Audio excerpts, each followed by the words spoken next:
Well, it's a fine day to be out on a bicycle. It's actually kind of hot. So I'm going for a little road ride here, and thought just kind of off the cuff, I'd talk a little bit about the bike I'm riding, what it's made of, and why through all these years I still love steel. Let's go for a ride.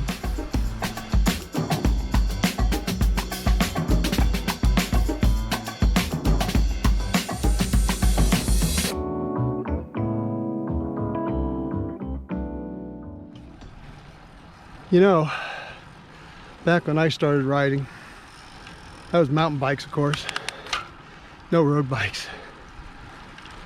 Pretty much everything was made of steel, all the frames, you know. Well, forks too, for that matter. And little by little we saw some aluminum bikes and on, but it was really all about steel.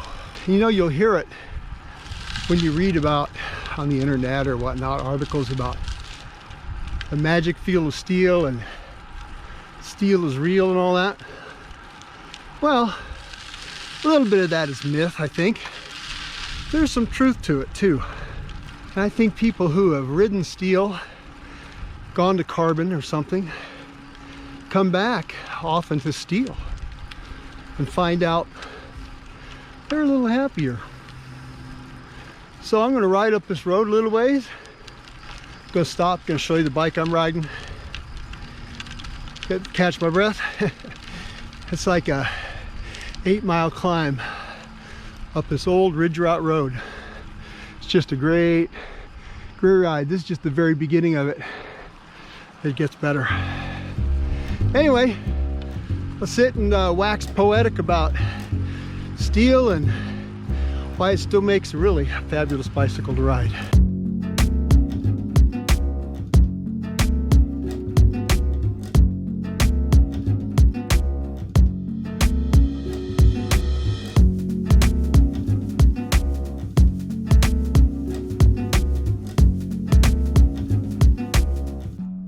So why steel from the very beginning? Well, it's kind of obvious, isn't it? Because, well, that's what was available. I mean, you know, they weren't working with titanium back in the 1800s or whatever. And certainly aluminum wasn't there, and carbon, you know. And it was easy to work with. Most of the early steel frames I saw, at least on the roadside, they were lugged and brazed. So you get a tube of the right diameter, plug it in, braze it up, you're good to go. Even the forks, you know, they were custom bent to have the rake to the fork that would match the geometry of the bike. So I guess the better question is, well, why now? Why now still build anything in steel when we've got carbon? You know, it's just been the ubiquitous Uber bike is carbon. And now aluminum has gotten to the point where it's very refined.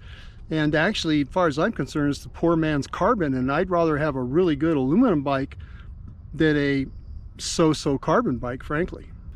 Well, I think the reason why it still is around and should be around, because it is really, really nice to ride. Now, I know that's not a scientific term, and you'll see the slide rule guys, they'll get out and they'll prove why steel isn't any more resilient or comfortable or blah, blah, blah, blah, you know, whatever, okay? You just gotta go ride it. And there is something about a good steel bike, not a Huffy, right?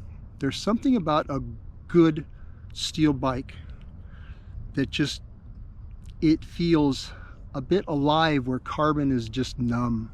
It springs ahead when you step on it instead of just moving along like aluminum would.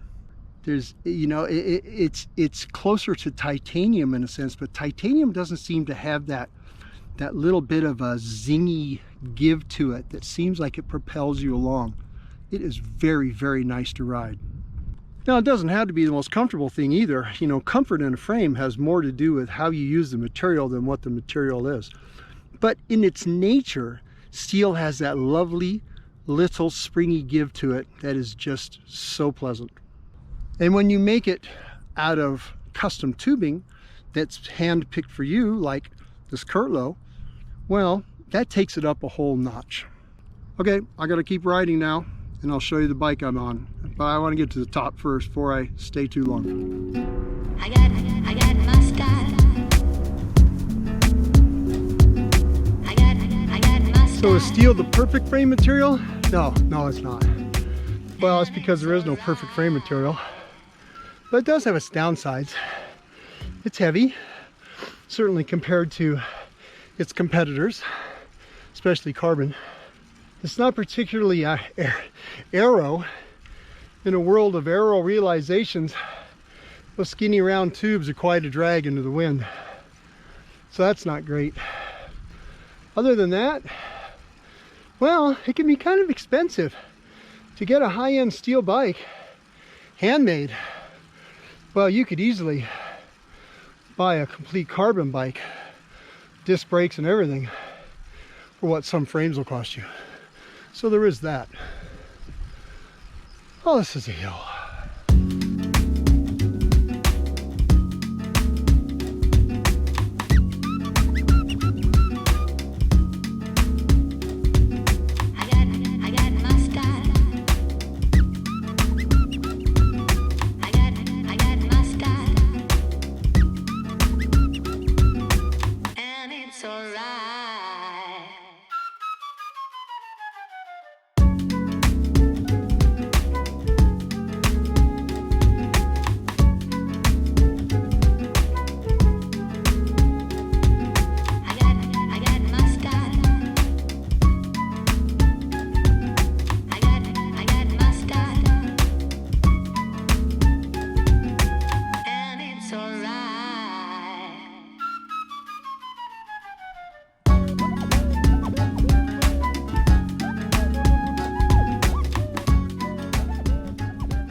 So my bike behind me here, the one I've been riding up on, well, that's a steel beauty. It's a CURTLO. See on the decal there, CURTLOs are handmade up in Washington State by an old friend of mine named Doug Curtis.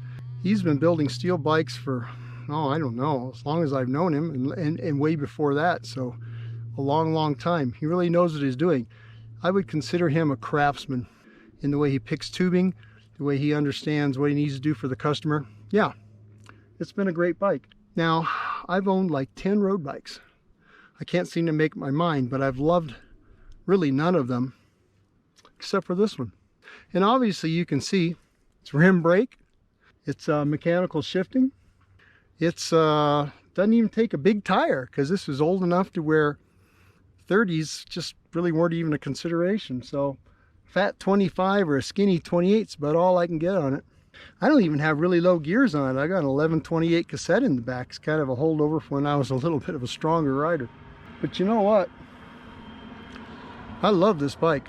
It has just taken me places just as fast as I want to go. You know, interestingly enough, a lot of the hill climb PRs I have on the road, they're on this. My times on this are almost never, oh, they're within a minute or so, sometimes faster than all the other carbon road bikes, disc brake, aluminum bikes I've had. And when I ride it, I just love it. Now, it's not perfect. I wish I could put a wider tire on it. And there are times I wish I would have disc brakes. Man, if I could run like a 30C tubeless at low pressure on this thing, it would be a dream. You know, this bike, on the scale, it'd be interesting to have you guess what it weighs. With a lighter pedal than these speed plays, with the cages, no saddlebag and all that, 17.5 pounds. And there isn't a piece of carbon on this bike anywhere. It's an alloy handlebar, it's an alloy seat post, and it's Ritchie stuff, WCS, so it's nice, but I could drop probably another ½ pound out of this if I wanted to. The wheels though, these are some old American Classic Argents. I'll tell you, these are like under 1,400 grams. Yeah, you got to chase the spokes in them. They're an ultralight wheel, but man, they are sweet climbing, I'll tell you that. Yeah, she's a honey. Well, I guess that's about enough for now, huh? Only thing that's left for me now is a nice 8-mile descent. It's a peach, I'll tell you. I'll give you a little sample of that on the way down. You know what? If you're enjoying seeing this content, I'm going to keep putting more stuff. I'll keep rambling. I'm going to keep riding. I'm going to keep testing stuff. Go ahead and subscribe, because if you like what you're seeing, there's going to be more of it. In the meantime, Granny Gear out for this old guy in a bike. He's headed home. You guys take care.